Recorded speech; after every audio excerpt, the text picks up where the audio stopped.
another progression I just threw at him. Whoosh.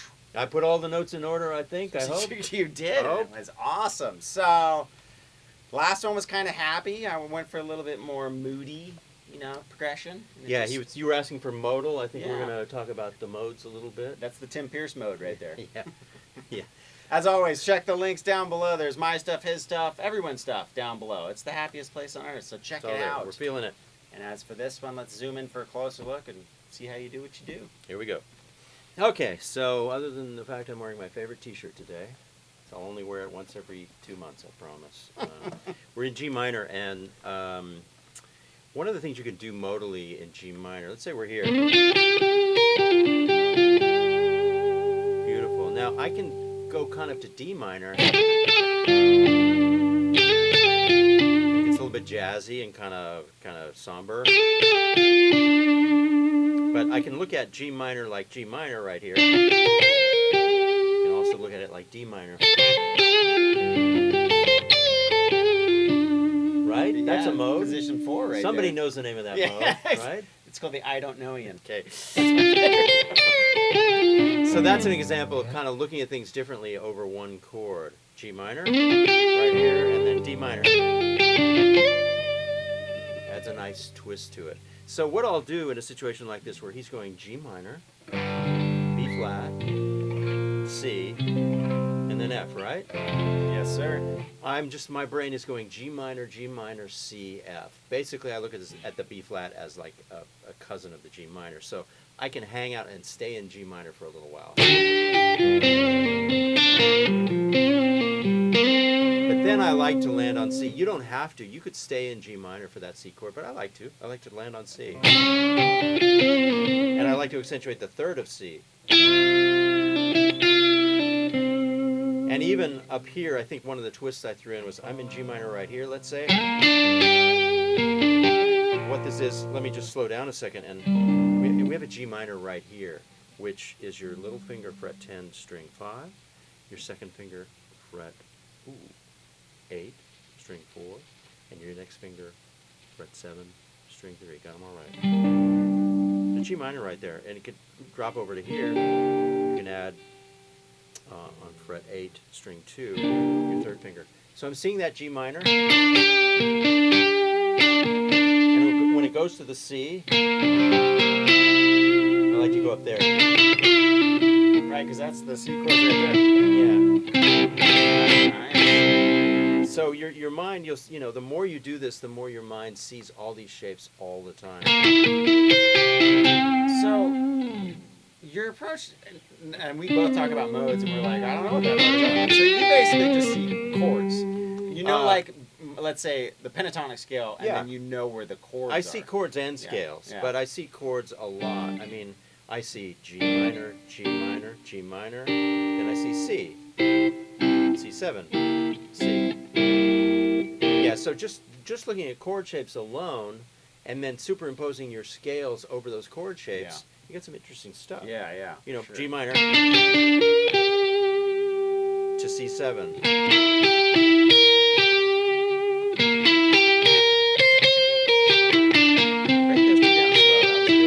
Okay, so here's G minor. I just showed you this shape and spelled out where the frets were in strings. So now that's a bit of a stretch. I'll do it here.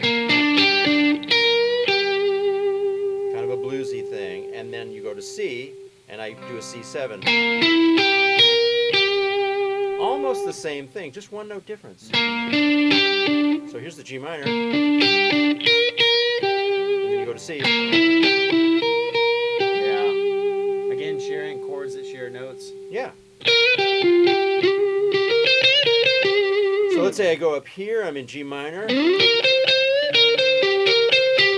then we go to the C.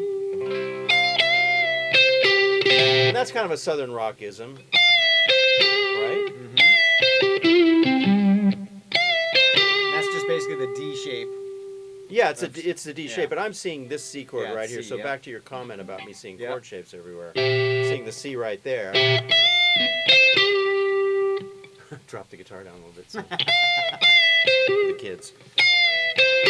So I see that C right there. Now we haven't talked about the F yet. Okay. When you land on the F,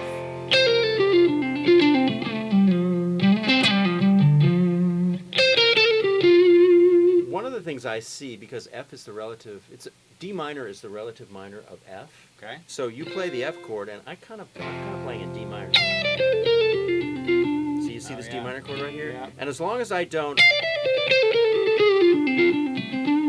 land on the wrong note, as long as I can kind of keep it open and fly around, let me put it another way. As long as I'm headed back to a real strong G note, because you're only there for a minute. Yeah. So if I look at you play the F chord and I play in D minor, and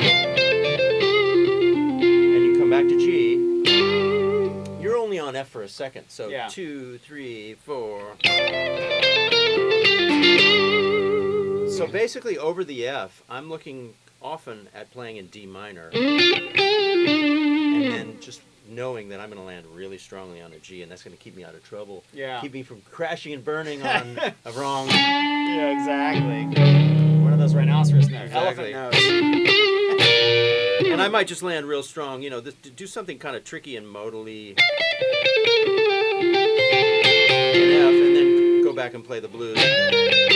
Because one of the things I try to do is when I throw in something that's kind of jazzy or kind of odd, I try and refresh by playing something very simple and bluesy. Yeah. Let me demonstrate that really quickly. So if I go do something really strange, like, then I like to follow it up with a Go back to that standard riff. blues lick. Okay, so this is C7.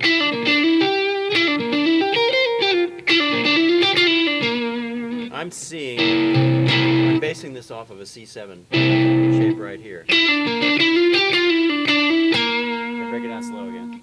Yeah, I'm going too fast. Sorry about that. Okay, so it's the third of C, and I drop down a whole step, and then I play the flat 7 of C, and then come back up, and that's basically a C suspended shape. So I'm seeing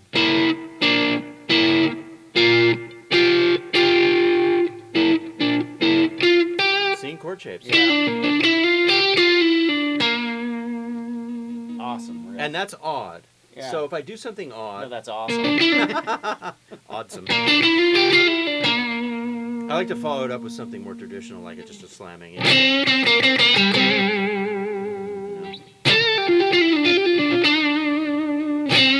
I mean, if you listen to some of the really great blues players like Joe Bonamassa or Josh Smith, they really pay attention to tradition. You know, Yeah. you might hear them. Even though they're capable of doing all these odd notes and stuff, you know, there's a kind of a tradition in blues of sticking with the pentatonic scale. Yep. I like to ignore that, but I like to come back to it so that the listener doesn't start to hate you for being some kind of, you know, jazz odyssey, Right. you know, animal. Yeah. So there's an example of playing a little bit outside and then coming back inside. Come in from the cold. Exactly. Or from the bold. Too clever. Thank you. Good night.